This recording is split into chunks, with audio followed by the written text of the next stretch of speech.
Tapi Pak Hamdan, kalau melihat tadi Bang Ade sempat menyinggung ya, ini sebenarnya butuh waktu gitu, nggak ada salahnya juga, hanya butuh waktu aja. Tapi berapa lama pertanyaannya kalau Anda melihat, karena kan bedanya cukup jauh ya, dari yang tadinya menteri ini ada 34, sekarang jadi 48 begitu. Cukup jauh, penyesuaiannya tadi yang seperti sudah disinggung, ini kira-kira berapa lama ya? Jadi sejatinya sebetulnya kementerian-kementerian ini tugas dan fungsinya sama seperti sebelumnya. Jadi dapat dikatakan tidak ada yang betul-betul baru. Tugas fungsinya sudah distipulasi bahkan di undang-undang. Jadi kementerian yang memang sudah ada sebelumnya bisa langsung bergerak dengan cepat. Kementerian Pertanian misalnya. Tapi Ade nggak tahu kantornya di mana. Nah, bekerjanya masih koordinasi dengan wamennya dan pihak-pihak lainnya. Betul. Jadi kan kita memahami bahwa terkadang kita memang harus slow down. Take one step back, tapi to run faster. Ini yang dilakukan. Take one step back, but you can run faster. Karena kenapa? Karena terjadinya terfokus, kabinet yang terfokus. Jadi setiap menteri dan wakil menteri itu menangani bidang-bidang yang memang membutuhkan jawaban-jawaban strategis. Ada istilah di dalam manajemen itu yang dipopulerkan oleh Profesor Chandler, structure, follow strategy. Struktur, nomenklatur itu mengikuti strategic goals-nya. Tadi sudah dijelaskan dengan sangat baik oleh Bang Andre. Target utamanya apa? Misalnya percepatan ekonomi yang tumbuh hingga 8%. Terus kemudian Pak Prabowo sangat berkomitmen untuk menghapus kemiskinan ekstrim dari Indonesia. Yang sekarang itu sekitar 0,8% dalam waktu 1-2 tahun. Maka perlu ada seperti yang disampaikan Bang Andre, perlu ada terobosan-terobosan. Inilah yang akan diupayakan dengan kementerian yang terfokus, yang sebetulnya dengan spesialisasi sebetulnya menjadi lebih ramping.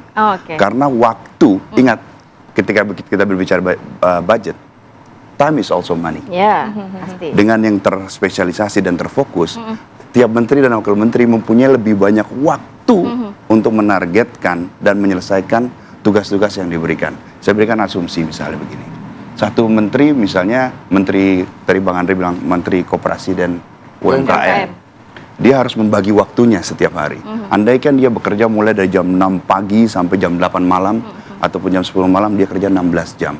Dia harus bagi waktu itu 8 jam. Jadi dalam waktu 1 tahun itu akumulasi 2.900 jam.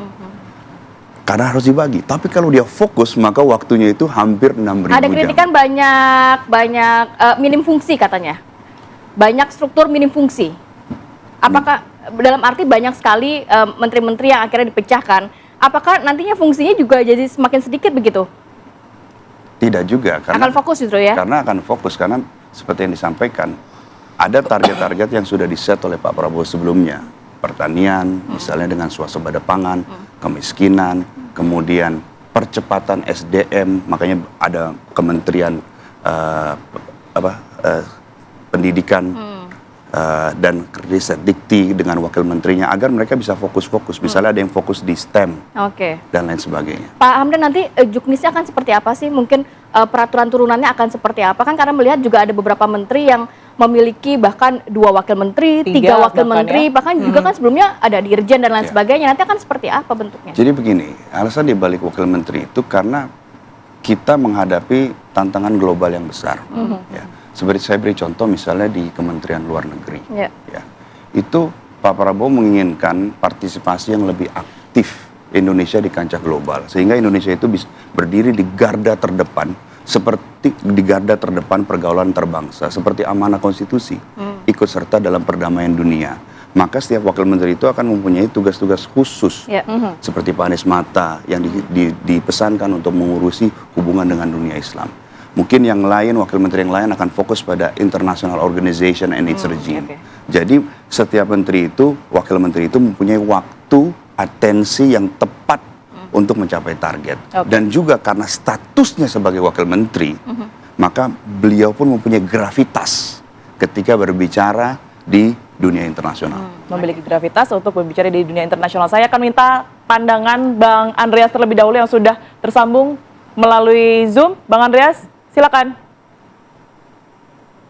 Ya, terima kasih. Artinya yang pertama kita lihat bahwa setelah Undang-Undang Kementerian Negara direvisi, ya kita tahu bahwa ya Presiden mempunyai hak prerogatif dan hak prerogatif itu diperluas dengan tidak adanya batasan atau tidak terbatas untuk ya menyusun kabinetnya. Seberapa aja presiden menghendaki itu bisa dilakukan, dan ini konsekuensi daripada revisi dari undang-undang tersebut gitu. Nah, kemudian kalau kita lihat dari jumlah kabinet ini, ya ada yang pemecahan yang menurut saya perlu memang. Ya misalnya saya di Komisi 10 itu mitra dan Kemendikbudristek. Kemendikbudristek ini memang dari dulu kita sudah berpikir atau bahkan sudah diusulkan untuk kebudayaannya itu ya berdiri sendiri gitu. Kementerian, karena ruang lingkup kerja dari kebudayaan itu begitu luas gitu.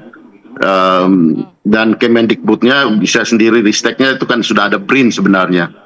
Nah, cuma dengan pemecahan yang sekarang, ya saya kira juga ya ada konsekuensinya pasti. Konsekuensinya pada koordinasi, konsekuensinya pada anggaran, konsekuensinya pada ya fungsi tadi gitu. Dan juga sebenarnya seperti apa yang disampaikan teman-teman tadi kan, teori-teori dan asumsi-asumsi yang bisa terjadi gitu. Tapi dalam prakteknya akan tidak mudah juga gitu. Karena di situ sudah ada dirjen-dirjen gitu. Kalau kita tahu di birokrasi itu ada dirjen-dirjen yang juga sudah mempunyai fungsi itu.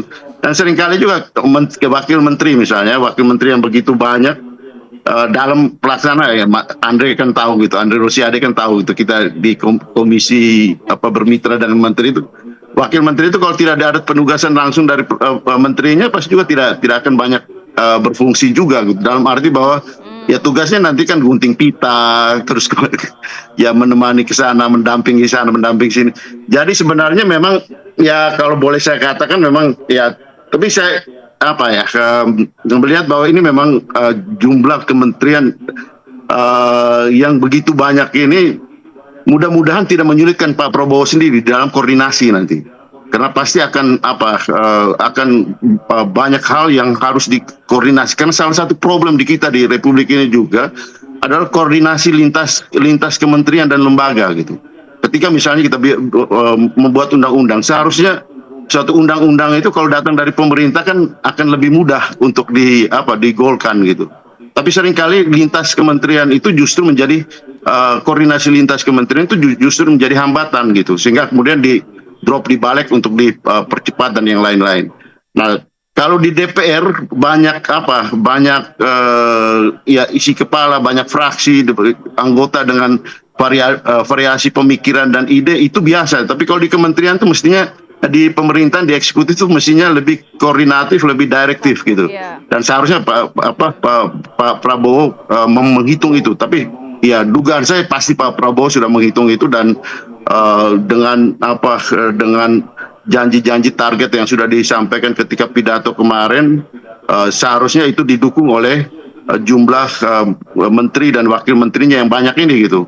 Nah, tapi ya perlu waktu berapa lama untuk bisa mengkoordinir itu juga pertanyaannya. Perlu berapa birokrasi tambahan, perlu berapa anggaran yang harus dibutuhkan ditambahkan di dalam jumlah kementerian dan lembaga yang begini gemuk gitu. Ya kita lihat aja nanti, tentu pasti ada waktu untuk evaluasi gitu. Tapi satu hal yang positif ya, kita tentu lihat bahwa Pak Prabowo berterima kasih terhadap semua yang pernah berjasa, yang pernah membantu beliau di dalam proses pemenangan pemilu kemarin. Oke, jadi poin dari Bang Andreas cukup banyak nih ya, terkait anggaran, birokrasi, dan juga fungsi dari wakil menteri sendiri nanti akan berjalan atau tidak. Tapi sebelum kita minta tanggapan dari Bapak-Bapak dan juga Prof. Ibnu, tanggapan seperti apa, kita tahan dulu ya. Kita akan sambung lagi di segmen berikutnya.